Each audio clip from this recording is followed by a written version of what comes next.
കലാഭവൻ മണിയുടെ മരണത്തിൽ അന്വേഷണം തൃപ്തികരമെന്നും ശാസ്ത്രീയ തെളിവുകളുടെ അടിസ്ഥാനത്തിൽ മാത്രമേ നിഗമനത്തിലെത്താൻ സാധിക്കൂ എന്നും ഡിജിപി ടി.പി. സെൻകുമാർ പറഞ്ഞു. അന്വേഷണ പുരോഗതി വിലയിരുത്താൻ ഡിജിപി ടി.പി. സെൻകുമാർ ചാലക്കുടിയിൽ എത്തി അന്വേഷണ സംഘവുമായി കൂടിക്കാഴ്ച നടത്തി. തൃശൂർ റേഞ്ച് ഐ.ജി.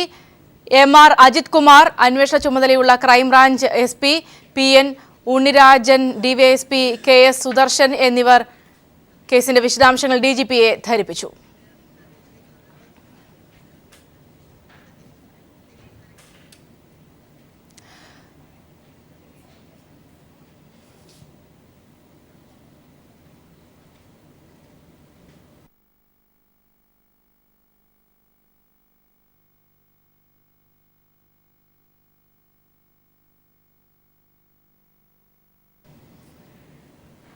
ചലച്ചിത്ര താരം ജിഷ്ണു രാഘവൻ അന്തരിച്ചു. ക്യാൻസർ ബാധിതനായി കൊച്ചിയിലെ സ്വകാര്യ ആശുപത്രിയിൽ ചികിത്സയിലായിരുന്നു. മലയാളത്തിൽ 25ഓളം ചിത്രങ്ങളിൽ അഭിനയിച്ച ജിഷ്ണുവിന്റെ അവസാന മലയാള ചിത്രം ആനഗസ്റ്റിൻ നായികയായ റബേക്ക ഉദുപ് കിഴക്കേമലയാണ്. ട്രാഫിക്കിന്റെ ഹിന്ദി പതിപ്പിലും അഭിനയിച്ചിട്ടുണ്ട്. വിവരങ്ങളുമായി അലക്സ് ചേർന്നുണ്ട്. അലക്സ്, വിശദാംശങ്ങൾ. സൗമ്യ സൂചിപ്പിച്ചതുപോലെ തന്നെ കഴിഞ്ഞ 2 വർഷക്കാലമായി ജിഷ്ണു രാഘവൻ അർബുദബാധിതനായി ചികിത്സയിലായിരുന്നു. കഴിഞ്ഞ 5 മാസത്തോളമായി കൊച്ചിയിലെ സ്വകാര്യ ആശുപത്രിയിൽ അദ്ദേഹം ചികിത്സയിലുണ്ടായിരുന്നു. കഴിഞ്ഞ ദിവസമാണ് അദ്ദേഹത്തെ ഇവിടുത്തെ ഡിസ്ചാർജ് ചെയ്തത്. അത് കഴിഞ്ഞ് രോഗം മൂർച്ഛിച്ചതിനെ തുടർന്നാണ് മാർച്ച് 22-ാം തീയതി അദ്ദേഹത്തെ വീണ്ടും കൊച്ചിയിലെ ഈ ആശുപത്രിയിൽ പ്രവേശിപ്പിച്ചത്. ഇന്ന് രാവിലെ 8:15 ജിഷ്ണു രാഘവൻ വിട പറയുകയായിരുന്നു. സിനിമാ മേഖലയിൽ നിന്നും ഒട്ടനേകം പ്രമുഖർ, നിർമ്മാതാക്കൾ, അതുപോലെ ചലച്ചിത്ര രംഗത്തെ മറ്റ് പ്രമുഖർ തുടങ്ങി നിരവധി പേരാണ് ജിഷ്ണുവിനെ ഒരു നോക്ക് കാണാൻ ആശുപത്രിയിലേക്ക് എത്തിയത്. ചലച്ചിത്ര മമ്മൂട്ടി, ജയറാം, അതുപോലെ യുവതാരങ്ങളായ ദുൽഖർ സൽമാൻ, നിവിൻ പോളി, ഫഹദ് ഫാസിൽ, അതുപോലെ ജിഷ്ണുവിനൊപ്പം ആദ്യ ചിത്രത്തിൽ അഭിനയിച്ച സിദ്ധാർത്ഥ് ശിവ, സംവിധായകരായ കമൽ, രഞ്ജി പണിക്കർ, രഞ്ജിത്ത് തുടങ്ങി നിരവധി പ്രമുഖർ തങ്ങളുടെ സഹോദരനെ, സഹപ്രവർത്തകനെ ഒരു നോക്ക് കാണാൻ, തങ്ങളുടെ അശ്രുപൂജ അർപ്പിക്കാൻ ഈ ആശുപത്രിയിലേക്ക് എത്തി. അതുപോലെ തന്നെ ജിഷ്ണുവിന്റെ മരണ വിവരം അറിഞ്ഞും ഒരുപാട് ജനങ്ങൾ ആശുപത്രിയിലേക്ക് എത്തി. വീട്ടുകാരും, അതായത് മരണസമയത്ത് ജിഷ്ണുവിന്റെ അച്ഛൻ രാഘവനും അമ്മയുമാണ് ഒപ്പം ഉണ്ടായിരുന്നത്. സഹപ്രവർത്തകരും വീട്ടുകാരും ചേർന്ന്, മാതാപിതാക്കളും ചേർന്നെടുത്ത തീരുമാനമാണ് ഔദ്യോഗികമായ പൊതുദർശനം വേണ്ട എന്നുള്ളത്. അതുകൊണ്ട് തന്നെ ആശുപത്രിയിൽ പൊതുദർശനത്തിനുള്ള സൗകര്യം ഒരുക്കുകയായിരുന്നു. അതിനുശേഷം 5:30 അതായത് 3:30 മണിക്ക് ശേഷം ആശുപത്രിയിൽ നിന്ന് മൃതദേഹം മാറ്റുകയും 5:30 ഇവിടെ തന്നെ അടുത്തുള്ള രവിപുരം ശ്മശാനത്തിൽ മൃതദേഹം സംസ്കരിക്കും. അല്പം മുമ്പ് ചെന്നൈയിൽ നിന്നും ജിഷ്ണുവിന്റെ ഭാര്യ ധന്യരാജൻ ആശുപത്രിയിലേക്ക് എത്തി. ജിഷ്ണുവിന്റെ സഹോദരി ഇപ്പോൾ എത്തിക്കൊണ്ടിരിക്കുകയാണ്.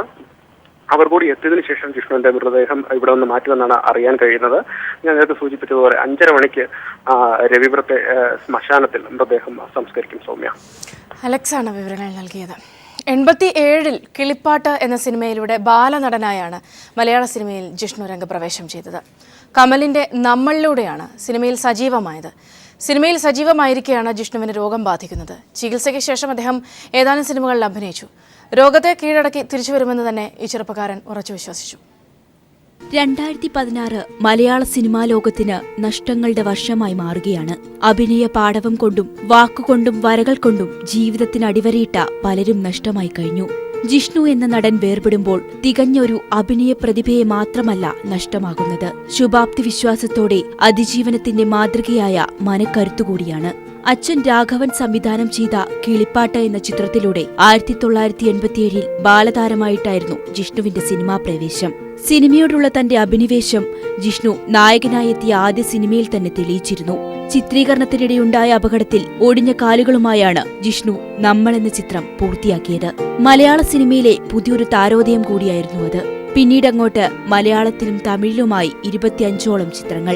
ട്രാഫിക് എന്ന ചിത്രത്തിന്റെ റീമേക്കിലൂടെ ബോളിവുഡിലും സാന്നിധ്യമറിച്ചു. സിനിമയിൽ സജീവമാകുന്നതിനിടെയാണ് ക്യാൻസർ ജിഷ്ണുവിനെ പിടികൂടിയത്. പ്രതിസന്ധികളിൽ തളരാൻ തയ്യാറായിരുന്നില്ല ജിഷ്ണു. താൻ തിരിച്ചുവരും, ജീവിതത്തിലേക്കും സിനിമയിലേക്കുമെന്ന് ഉറച്ചു വിശ്വസിച്ചിരുന്നു അദ്ദേഹം.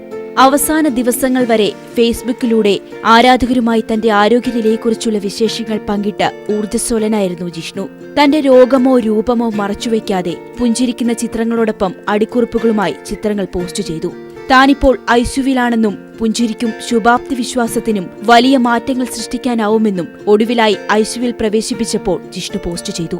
ഈ അപാര മനസാന്നിധ്യം തന്നെ ജീവിതത്തിലേക്ക് തിരികെ എത്തിക്കുമെന്ന് പ്രതീക്ഷിച്ചിരുന്നു ഈ ചെറുപ്പക്കാരൻ. ജിഷ്ണു താങ്കളുടെ വേർപാടിനെ ഒരു നല്ല നടന്റെ നഷ്ടത്തെക്കാളുപരി പ്രതിസന്ധികളിലും ജീവിതം ആഘോഷമാക്കി മാറ്റിയ ശുഭാപ്തി വിശ്വാസത്തിന്റെ പേരിലാകും ചരിത്രം അടയാളപ്പെടുത്തുക. News desk. ക്യാൻസർ ബാധിതനായി ICUവിൽ കഴിയുമ്പോഴും ആത്മവിശ്വാസത്തോടെ ജീവിതത്തെ നേരിട്ടിരുന്നു നടൻ ജിഷ്ണു. ആശുപത്രിയിലെ അത്യാഹിത വിഭാഗം തന്റെ രണ്ടാം വീടാണെന്നും പുഞ്ചിരിക്കുന്ന രോഗിയെ കാണുമ്പോൾ ഡോക്ടർമാർ പോലും ഉന്മേഷഭരിതരാകുമെന്നും ഫേസ്ബുക്ക് പോസ്റ്റിൽ ജിഷ്ണു കുറിച്ചിരുന്നു. ആത്മവിശ്വാസത്തിന്റെയും ശുഭാപ്തി വിശ്വാസത്തിന്റെയും മറ്റൊരു പേരായിരുന്നു ജിഷ്ണു. രോഗമൂർച്ചയിലും ആത്മവിശ്വാസവും ശുഭാപ്തി വിശ്വാസവും കെടാതെ സൂക്ഷിക്കുകയാണ് നടൻ രാഘവന്റെ മകൻ കൂടിയായ ജിഷ്ണു. ICU എന്റെ രണ്ടാം വീടാണ്. പോസിറ്റീവ് ചിന്താഗതിയും എപ്പോഴുമുള്ള പുഞ്ചിരിയും ജീവിതത്തിൽ ഒരുപാട് മാറ്റങ്ങൾ കൊണ്ടുവരും. എനിക്കിവിടെ സന്തോഷമാണ്. ഡോക്ടർമാർ റൗണ്ട്സിന് വരുമ്പോൾ ഞാനിവിടെ മയക്കത്തിലായിരിക്കും. പെട്ടെന്ന് തന്നെ എഴുന്നേറ്റ് അവർക്കൊരു നല്ലൊരു പുഞ്ചിരി പാസാക്കും. പുഞ്ചിരിക്കുന്ന രോഗിയെ കാണുമ്പോൾ ചികിത്സിക്കാൻ ഒരു ഊർജ്ജം ലഭിക്കാറുണ്ടെന്ന് ഡോക്ടർമാരും പറയാറുണ്ടെന്ന് ഫേസ്ബുക്ക് പോസ്റ്റിൽ ജിഷ്ണു എഴുതുന്നു. വേദന കുറയ്ക്കുന്നതിനുള്ള ചികിത്സയ്ക്കിടയിലും താൻ പരമാവധി ചിരിക്കാൻ ശ്രമിക്കുന്നുണ്ടെന്നും ആ ചിരി ICUവിലെ മോശമായ അന്തരീക്ഷത്തെ തന്നെ മാറ്റുന്നുണ്ടെന്നും ജിഷ്ണു കുറിക്കുന്നു. ഇതൊരു മാജിക്കാണ്, പുഞ്ചിരി മാജിക്. നിങ്ങളും പരീക്ഷിക്കൂ. ഇതൊരു ഉപദേശമല്ല, അനുഭവമാണ് എന്നെഴുതിയാണ് വികാരനിർഭരമായ ഫേസ്ബുക്ക് പോസ്റ്റ് ജിഷ്ണു ഉപസംഹരിക്കുന്നത്. News desk. കലാഭവൻ മണിയുടെ മരണത്തിൽ അന്വേഷണം തൃപ്തികരമെന്നും ശാസ്ത്രീയ തെളിവുകളുടെ അടിസ്ഥാനത്തിൽ മാത്രമേ നിഗമനത്തിലെത്താൻ സാധിക്കുമെന്നും DGP TP സെൻകുമാർ പറഞ്ഞു. അദ്ദേഹം അന്വേഷണ പുരോഗതി വിലയിരുത്തി. വിവരങ്ങളുമായി ദിൽജിത്ത് ചേരുന്നുണ്ട്. ദിൽജിത്ത്, വിശദാംശങ്ങൾ. സൗമ്യ, കലാഭവൻ മണിയുടെ മരണവുമായി ബന്ധപ്പെട്ട് എല്ലാ സാധ്യതകളും പരിശോധിക്കും. നിലവിലെ അന്വേഷണം തൃപ്തികരമാണ്. ശാസ്ത്രീയമായ പരിശോധനാ ഫലങ്ങളുടെ അടിസ്ഥാനത്തിൽ മാത്രമേ ഇക്കാര്യത്തിൽ നിഗമനങ്ങളിൽ എത്തിച്ചേരാനാവൂ. അതുകൊണ്ട് തന്നെ വിദഗ്ധ ഡോക്ടർമാരുടെ സംഘത്തെ കൂടി ഉൾപ്പെടുത്തിയുള്ള അന്വേഷണമാണ് ഇപ്പോൾ നടക്കുന്നത്. പ്രത്യേകിച്ച് കേന്ദ്ര ഫോറൻസിക് ലബോറട്ടറിയിലേക്ക് മണിയുടെ അവയവങ്ങളും രക്തവും മൂത്രവും എല്ലാം തന്നെ പരിശോധന കഴിക്കാൻ തീരുമാനമെടുത്തു കഴിഞ്ഞു. അതിന്റെ കൂടി പരിശോധനാ ഫലം ലഭ്യമായ ശേഷമാവും ശാസ്ത്രീയ കാര്യങ്ങൾ കൂടി പരിശോധിച്ച് നിഗമനത്തിൽ എത്തിച്ചേരുക. ഏതായാലും മരണകാരണം സംബന്ധിച്ച് സ്ഥിരീകരണത്തിൽ എത്തിച്ചേരാൻ ഇതുവരെ ആയിട്ടില്ല. കീടനാശിനിയുടെ അംശം സ്ഥിരീകരിച്ചെങ്കിലും കീടനാശിനി ഏതളവിൽ ശരീരത്തിൽ എത്തിച്ചേർന്നു എന്നത് കണ്ടെത്തുക എന്നതാണ് ഏറ്റവും നിർണായകമായ കാര്യം. അതുകൊണ്ട് തന്നെ അക്കാര്യം കേന്ദ്രീകരിച്ചുള്ള അന്വേഷണമാണ് ഇനി മുമ്പോട്ട് കൊണ്ടുപോകേണ്ടത്. ഇപ്പോൾ കലാഭവൻ മണിയെ അബോധാവസ്ഥയിൽ കണ്ടെത്തിയ പാടിയിൽ സന്ദർശനം നടത്തിയ ശേഷം മണിയുടെ കുടുംബാംഗങ്ങളെ സന്ദർശിക്കുകയാണ് DGP. ദിൽജിത്താണ് വിവരങ്ങൾ നൽകിയത്. ഇന്നലെ അന്തരിച്ച പ്രശസ്ത ഹാസ്യ കഥാപ്രസംഗ കലാകാരനും ചലച്ചിത്ര നടനുമായ VD രാജപ്പന്റെ സംസ്കാരം ഇന്ന് വൈകിട്ട് കോട്ടയം പോരൂരിലെ വീട്ടുവളപ്പിൽ നടക്കും. ഏറെ നാളായി അസുഖബാധിതനായിരുന്ന VD രാജപ്പൻ ഇന്നലെ കോട്ടയത്തെ സ്വകാര്യ ആശുപത്രിയിൽ വെച്ചാണ് നിര്യാതനായത്. സ്വവസതിയിൽ പൊതുദർശനത്തിന് വെച്ച മൃതദേഹത്തിൽ സമൂഹത്തിലെ നാനാതുറയിൽപ്പെട്ടവർ അന്തിമോപചാരം അർപ്പിച്ചു.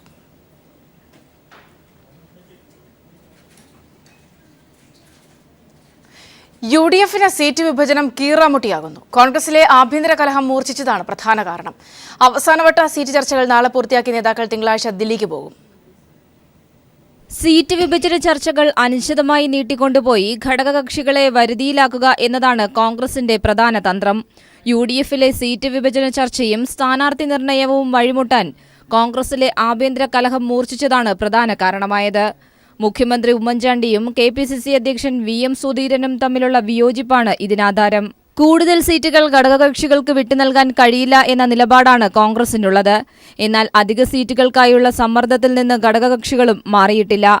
ഈ സാഹചര്യത്തിൽ ചില സീറ്റുകൾ വെച്ചുമാറി ധാരണയുണ്ടാക്കാമെന്നുള്ളതാണ് നിലവിൽ കോൺഗ്രസിന്റെ പ്രതീക്ഷ. ഏതായാലും അവസാനവട്ട സീറ്റ് വിഭജന ചർച്ചകൾ നാളെ നടക്കും. ഘടകകക്ഷികളുമായുള്ള ചർച്ചയ്ക്ക് പുറമെ കോൺഗ്രസ് തെരഞ്ഞെടുപ്പ് സമിതി യോഗവും നാളെ ചേരും. തുടർന്ന് തിങ്കളാഴ്ച കോൺഗ്രസ് നേതാക്കൾ ദില്ലിക്ക് പോകും. കേരള കോൺഗ്രസ് എമ്മുമായാണ് ഏറ്റവും കൂടുതൽ തർക്കം നിലനിൽക്കുന്നത്. ലീഗുമായി കഴിഞ്ഞ ദിവസം നടത്തിയ ഉഭയകക്ഷി ചർച്ചയും പരാജയപ്പെട്ടിരുന്നു. നാളെ നടക്കുന്ന ചർച്ചയിൽ Kerala Congress M, Janata Dal U, Kerala Congress Jacob വിഭാഗം, RSP തുടങ്ങിയ കക്ഷികൾക്ക് നൽകാൻ നിശ്ചയിച്ചിട്ടുള്ള സീറ്റുകളെക്കുറിച്ച് അറിയിച്ച് ഉഭയകക്ഷി ചർച്ച പൂർത്തിയാക്കാനാണ് തീരുമാനം. ഈ മാസം 31-ന് ഏതുവിധേനയും സ്ഥാനാർത്ഥി പ്രഖ്യാപനം ഉണ്ടാകും എന്നുള്ള നിലപാടാണ് സുധീരന്. എന്നാൽ അതിനു മുൻപ് ഏതുവിധേന ഘടകകക്ഷികളുമായുള്ള പ്രശ്നങ്ങൾ ഒത്തുതീർപ്പിൽ എത്തിക്കും എന്നുള്ളതാണ് കണ്ടറിയാനുള്ളത്. News bureau, Thiruvananthapuram. BJPയുടെ കേന്ദ്ര തെരഞ്ഞെടുപ്പ് സമിതി യോഗം ഇന്ന് ദില്ലിയിൽ ചേരും. സംസ്ഥാന ഘടകം സമർപ്പിച്ച രണ്ടാം ഘട്ട സ്ഥാനാർത്ഥി പട്ടിക യോഗം പരിശോധിക്കും. ക്രിക്കറ്റ് താരം ശ്രീശാന്ത്, സംവിധായകൻ അലി അക്ബർ, CK ജാനു തുടങ്ങിയവർ രണ്ടാം ഘട്ട പട്ടികയിലുണ്ട്. 52 മണ്ഡലങ്ങളിലെ സ്ഥാനാർത്ഥി പട്ടികയാണ് സംസ്ഥാന ഘടകം കേന്ദ്ര തിരഞ്ഞെടുപ്പ് സമിതിക്ക് കൈമാറുക. കേന്ദ്ര നേതൃത്വം ഒന്നാം ഘട്ട സ്ഥാനാർത്ഥി പട്ടിക നേരത്തെ തിരിച്ചയച്ച പശ്ചാത്തലത്തിൽ പിഴവുകൾ ഒഴിവാക്കിയാണ് ഇത്തവണ പട്ടിക തയ്യാറാക്കിയിട്ടുള്ളത്. കേന്ദ്ര നേതൃത്വത്തിന്റെ നിർദ്ദേശപ്രകാരം പൊതുസമ്മതരെ പട്ടികയിൽ ഉൾപ്പെടുത്തിയിട്ടുണ്ട്. ഒന്നാം ഘട്ട സ്ഥാനാർത്ഥി പട്ടിക കേന്ദ്ര തിരഞ്ഞെടുപ്പ് സമിതിയുടെ അംഗീകാരം ലഭിക്കുന്നതിന് മുമ്പേ വെബ്സൈറ്റിൽ പ്രസിദ്ധീകരിച്ചതിന് നേരത്തെ സംസ്ഥാന നേതാക്കൾ ശകാരം കേട്ടിരുന്നു. അതിനാൽ തന്നെ രണ്ടാം ഘട്ട പട്ടിക ഇതുവരെ പ്രസിദ്ധപ്പെടുത്തിയിട്ടില്ല. ക്രിക്കറ്റ് താരം ശ്രീശാന്ത്, സംവിധായകരായ രാജസേനൻ, അലി അക്ബർ, സിനിമാ താരങ്ങളായ സുരേഷ് ഗോപി, ഭീമൻ രഘു എന്നിവർ രണ്ടാം ഘട്ട പട്ടികയിൽ ഇടം പിടിച്ചിട്ടുണ്ട് എന്നാണ് സൂചന. ശ്രീശാന്തിനെ തൃപ്പൂണിത്തുറയിലും അലി അക്ബറിനെ കൊടുവള്ളിയിലും സുരേഷ് ഗോപിയെ തിരുവനന്തപുരത്തേക്കുമാണ് പരിഗണിക്കുന്നത്. എന്നാൽ സുരേഷ് ഗോപി ഇതുവരെ മത്സരിക്കാൻ സന്നദ്ധത അറിയിച്ചിട്ടില്ല. സുരേഷ് ഗോപി തയ്യാറായില്ലെങ്കിൽ വി രാജേഷിനെ തിരുവനന്തപുരത്തേക്ക് നിർദ്ദേശിക്കും. തിരഞ്ഞെടുപ്പ് സമിതിക്ക് മുൻപ് കുമ്മനം രാജശേഖരൻ, വി മുരളീധരൻ, പി.കെ. കൃഷ്ണദാസ് എന്നിവർ കേരളത്തിന് ചുമതലയുള്ള ജെ.പി. നഡ്ഡയുമായി കൂടിക്കാഴ്ച നടത്തും. News bureau, Delhi. ഇടുക്കി പീരുമേട്ടിൽ സർക്കാർ മിച്ചഭൂമി ഹോപ്പ് പ്ലാന്റേഷന് നൽകിയ സർക്കാർ ഉത്തരവിനെതിരെ പ്രതിഷേധം വ്യാപകമായതിനെ തുടർന്ന് ഉത്തരവ് പിൻവലിക്കണമെന്ന് ഇടുക്കി DCC മുഖ്യമന്ത്രിയോടും റവന്യൂ മന്ത്രിയോടും ആവശ്യപ്പെട്ടു. തെരഞ്ഞെടുപ്പിൽ തോട്ടത്തിന് അനുകൂലമായ സർക്കാർ ഉത്തരവ് പാർട്ടിക്ക് തിരിച്ചടി ഉണ്ടാക്കുമെന്ന് DCC വിലയിരുത്തി. ഇടുക്കി പീരുമേട്ടിൽ ഹോപ്പ് പ്ലാന്റേഷന് 750 ഏക്കർ മിച്ചഭൂമി പതിച്ചു നൽകാൻ സർക്കാർ ഉത്തരവിട്ടു എന്ന പീപ്പിൾ വാർത്ത വിവാദമായതോടെയാണ് ഉത്തരവ് പിൻവലിക്കണമെന്ന ആവശ്യവുമായി ഇടുക്കി ജില്ലാ കോൺഗ്രസ് കമ്മിറ്റി തന്നെ രംഗത്ത് വന്നിരിക്കുന്നത്. ഇക്കാര്യം രേഖാമൂലം ജില്ലാ കോൺഗ്രസ് കമ്മിറ്റി അധ്യക്ഷൻ റോയി കെ പൗലോസ് മുഖ്യമന്ത്രിയോടും റവന്യൂ മന്ത്രിയോടും ആവശ്യപ്പെട്ടു. ഒരു ഭൂമിയെ സംബന്ധിച്ചൊരു തീരുമാനമെടുക്കുമ്പോൾ വേണ്ടത്ര ഒരു ഗൗരവത്തോടുകൂടി ഈ കാര്യത്തെ സംബന്ധിച്ച് ഒരാലോചന നടത്തിയിട്ടാണോ ഈ തീരുമാനമെടുത്തത് എന്നുള്ള കാര്യത്തിലാണ് എനിക്ക് ബലമായ സംശയമുള്ളത്. അതുകൊണ്ട് ഈ സാഹചര്യത്തിൽ പ്രത്യേകിച്ചും ഏത് സാഹചര്യത്തിലാണേലും ആവശ്യമില്ലായിരുന്നു എന്ന എൻ്റെ അഭിപ്രായം ഈ സാഹചര്യത്തിൽ ഒട്ടും പാടില്ലായിരുന്നു. അപ്പോൾ ഇത്തരമൊരു വിവാദ ഉത്തരവ് പിൻവലിക്കുക എന്നുള്ളത് മാത്രമാണ് ഒരു ശരിയായ നടപടി എന്നാണ് ഇത് സംബന്ധിച്ച് ഞങ്ങളുടെ അഭിപ്രായം. ഈ വിവരങ്ങൾ ബഹുമാനപ്പെട്ട മുഖ്യമന്ത്രിയെ ഞങ്ങൾ ധരിപ്പിച്ചിട്ടുണ്ട്, ബഹുമാനപ്പെട്ട റവന്യൂ മന്ത്രിയായിട്ട് സംസാരിച്ചിട്ടുണ്ട്. പീരുമേട് ലാൻഡ് ബോർഡ് ഏറ്റെടുക്കാൻ ഉത്തരവിട്ട 860 ഏക്കർ ഭൂമിയിൽ നിന്നും 750 ഏക്കർ ഭൂമിക്കാണ് ഭൂപരിധിയിൽ ഇളവ് നൽകാൻ സർക്കാർ തീരുമാനിച്ചിരുന്നത്. വാർത്ത പുറത്തു വന്നതോടെ ഉത്തരവ് പുനഃപരിശോധിക്കണമെന്ന് പ്രതിപക്ഷ പാർട്ടികളും KPCC അധ്യക്ഷനും ആവശ്യപ്പെട്ടിരുന്നു. ഇതിന് പിന്നാലെയാണ് ഇടുക്കി കോൺഗ്രസ് നേതൃത്വവും ഇക്കാര്യം ആവശ്യപ്പെട്ടിരിക്കുന്നത്. ഉത്തരവ് പിൻവലിച്ചില്ലെങ്കിൽ വരുന്ന നിയമസഭാ തെരഞ്ഞെടുപ്പിനെ ഇത് ബാധിക്കുമെന്നും ജില്ലാ കോൺഗ്രസ് നേതൃത്വം പറയുന്നു. എന്തായാലും വിവാദ ഉത്തരവ് തെരഞ്ഞെടുപ്പിലെ പ്രധാന പ്രചരണ വിഷയമാക്കാനാണ് പീരുമേട്ടിൽ LDFന്റെ തീരുമാനം. News bureau, Idukki. സംസ്ഥാനം കടുത്ത വൈദ്യുതി പ്രതിസന്ധിയിൽ. വൈദ്യുതി ഉപഭോഗം സർവകാല റെക്കോർഡിലെത്തിയതോടെ ലോഡ് ഷെഡിംഗ് കൂടുതൽ ഏർപ്പെടുത്താനാണ് വൈദ്യുതി ബോർഡിന്റെ തീരുമാനം. നിലവിൽ സംസ്ഥാനത്ത് പലയിടത്തും അപ്രഖ്യാപിത ലോഡ് ഷെഡിംഗ് ഉണ്ട്. ഇത് വ്യാപകമാക്കാനാണ് KCB നീക്കം. സംസ്ഥാനത്ത് ചൂട് കനത്തതിനെ തുടർന്ന് വൈദ്യുതി ഉപയോഗം സർവകാല റെക്കോർഡിലാണിപ്പോൾ. വേനൽ മഴ വൈകുന്നതും ഉപഭോഗം വർദ്ധിക്കാൻ ഇടയാക്കിയിട്ടുണ്ട്. ഇതാണ് സംസ്ഥാനത്ത് വൈദ്യുതി പ്രതിസന്ധി രൂക്ഷമാകാൻ ഇടയാക്കിയിട്ടുള്ളത്. ഈ സാഹചര്യത്തിൽ കൂടുതൽ വൈദ്യുതി നിയന്ത്രണം ഏർപ്പെടുത്താനാണ് KSEB തീരുമാനം. ഇപ്പോൾ തന്നെ ഇതിന്റെ ഭാഗമായി സംസ്ഥാനത്ത് പലയിടത്തും അപ്രഖ്യാപിത ലോഡ് ഷെഡിംഗും നിലവിലുണ്ട്. ഇത് വ്യാപകമാക്കാനാണ് KSEBയുടെ നീക്കം. എന്നാൽ വാർഷിക പരീക്ഷകൾ നടക്കുന്നതും തെരഞ്ഞെടുപ്പ് പ്രഖ്യാപിച്ചതുമാണ് സർക്കാരിന് വലിയ തിരിച്ചടിയായിരിക്കുന്നത്. കഴിഞ്ഞ ചൊവ്വാഴ്ചയാണ് വൈദ്യുതി ഉപയോഗം സർവകാല റെക്കോർഡിലെത്തിയത്. 76.63 ദശലക്ഷം യൂണിറ്റ്. സംസ്ഥാനത്തിന്റെ ആഭ്യന്തര ഉൽപാദനമാകട്ടെ 22.3 ദശലക്ഷം യൂണിറ്റ് മാത്രവും. കേന്ദ്ര പൂളിൽ നിന്ന് ലഭിക്കുന്നതടക്കം 71% വൈദ്യുതിയും പുറത്തുനിന്നും കൊണ്ടുവരുന്നതും. ഇതിൽ 65% ഉയർന്ന നിരക്ക് നൽകി വാങ്ങുന്നവയാണ്. പുറത്തുനിന്നും വാങ്ങുന്ന വൈദ്യുതിയുടെ വിഹിതം കുറയ്ക്കാനാണ് സംസ്ഥാന വൈദ്യുതി ബോർഡിന്റെ നീക്കം. സംസ്ഥാനത്ത് വൈദ്യുതി ബോർഡിന്റെ എല്ലാ ജലസംഭരണികളിലുമായി 1766 ദശലക്ഷം യൂണിറ്റ് വൈദ്യുതി ഉൽപ്പാദിപ്പിക്കാനുള്ള ജലം മാത്രമാണ് ശേഷിക്കുന്നത്. സംസ്ഥാന സർക്കാരിന്റെ കെടുകാര്യസ്ഥതയാണ് പ്രതിസന്ധി ഇത്രമേൽ രൂക്ഷമാകാനിടയാക്കിയതെന്നാണ് വിമർശനം.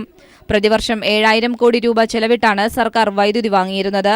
പുതിയ പദ്ധതികൾ നടപ്പിലാക്കാനോ പൂർത്തിയാക്കാനോ പോലും സർക്കാരിന് കഴിഞ്ഞിട്ടില്ല എന്നുള്ളതും ഏറെ വിമർശനാത്മകമാണ്. News bureau, Thiruvananthapuram. 5 വർഷത്തെ UDF ഭരണത്തിൽ KSRTCയുടെ കടക്കണി 3 ഇരട്ടിയായി വർദ്ധിച്ചതായി കണക്കുകൾ. 5 വർഷത്തിനിടെ 3-ലധികം തവണ ബസ് ചാർജ് വർദ്ധിപ്പിച്ചിട്ടും ടിക്കറ്റ് സെസ് ഏർപ്പെടുത്തിയിട്ടും KSRTCയുടെ വരുമാനം ഉയർത്താനായിട്ടില്ല എന്നും കണക്കുകൾ വ്യക്തമാക്കുന്നു. അതേസമയം ദേശസാൽകൃത റൂട്ടുകൾ സ്വകാര്യ മേഖലയ്ക്ക് കൈമാറിയതും പുതിയ ബസ്സുകൾ നിരത്തിലിറക്കാത്തതുമാണ് KSRTCയുടെ തകർച്ചയ്ക്ക് കാരണമായി ചൂണ്ടിക്കാട്ടപ്പെടുന്നത്. നഷ്ടത്തിൽ നിന്ന് നഷ്ടത്തിലേക്ക് കൂപ്പുകുത്തിക്കൊണ്ടിരുന്ന KSRTCക്ക് കഴിഞ്ഞ ഇടതുപക്ഷ ജനാധിപത്യ മുന്നണി സർക്കാരിന്റെ കാലത്താണ് ഉണർവുണ്ടായിരുന്നത്. അന്ന് പുതിയ ബസ്സുകൾ നിരത്തിലിറക്കിയും ദേശസാൽകൃത റൂട്ടുകൾ KSRTCക്ക് മാത്രമായി മാറ്റിയും വരുമാനം വർദ്ധിപ്പിച്ച KSRTCയുടെ കടക്കണി കുറച്ചുകൊണ്ടുവരികയായിരുന്നു. എന്നാൽ 5 വർഷത്തെ UDF ഭരണത്തിൽ KSRTCയുടെ കടക്കണി 3 ഇരട്ടി കൂടിയതായാണ് കണക്കുകൾ പറയുന്നത്. ഹഡ്കോയ്ക്കുള്ള കടം 2011 64.68 കോടിയായിരുന്നു. പക്ഷേ 2015 അത് 179.64 കോടിയായി. 762.68 കോടിയാണ് 2011 KTDFCയുടെ കടം. എന്നാൽ 2015 ആയപ്പോൾ അത് 435.63 കോടിയായി. ഇത്തരത്തിൽ വിവിധ കടങ്ങൾ നോക്കുമ്പോൾ 2011 893 കോടിയായിരുന്ന ആകെ കടം 2015 ഉമ്മൻചാണ്ടി സർക്കാർ പുറത്തിറങ്ങുമ്പോഴേക്കും 2343.79 കോടിയായി മാറിയിരിക്കുന്നതാണ് വസ്തുത. 2006-2011 കാലത്ത് 2904 ബസ്സുകൾ പുതുതായി നിരത്തിലിറക്കിയപ്പോൾ ഈ സർക്കാരിന്റെ കാലത്ത് ആകെ പുറത്തിറക്കിയ പുതിയ ബസ്സുകൾ വെറും 1697. കട്ടപ്പുറത്തായ ബസ്സുകളുടെ എണ്ണം കൂടിയതും ശമ്പളവും പെൻഷനും തുടർച്ചയായി മുടങ്ങിയതും പെൻഷൻ കുടിശ്ശിക വരുത്തിയതും UDF സർക്കാരിലെ വിവിധ KSRTC മന്ത്രിമാരുടെ ഭരണമികവായി ചൂണ്ടിക്കാട്ടുന്നു. KSRTCയുടെ സ്വന്തമായിരുന്ന ദേശസാൽകൃത റൂട്ടുകൾ സ്വകാര്യ മേഖലയ്ക്ക് നൽകാനും UDF സർക്കാർ മറന്നില്ല.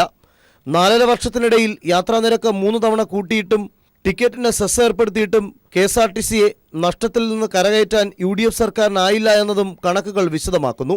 Sunil Arimanoor, news bureau, Thiruvananthapuram. ഇന്ന് ദുഃഖവെള്ളി. യേശുക്രിസ്തുവിന്റെ പീഡാനുഭവത്തിന്റെയും കാൽവരിമലയിലെ കുരിശുമരണത്തിന്റെയും ഓർമ്മയിൽ ലോകമെമ്പാടുമുള്ള ക്രൈസ്തവർ ഇന്ന് ദുഃഖവെള്ളി ആചരിക്കുന്നു. ദേവാലയങ്ങളിൽ രാവിലെ മുതൽ പ്രത്യേകം പ്രാർത്ഥനകളും വിശുദ്ധ കുർബാനയും. തുടർന്ന് ക്രിസ്തുദേവന്റെ കുരിശുമരണത്തെ ഓർമ്മിപ്പിച്ചുകൊണ്ട് വിശ്വാസികൾ നഗരത്തിലൂടെ മരക്കുരിശേന്തി പ്രാർത്ഥനാ ഗീതങ്ങൾ പാടി കുരിശിന്റെ വഴിയിൽ പങ്കെടുത്തു.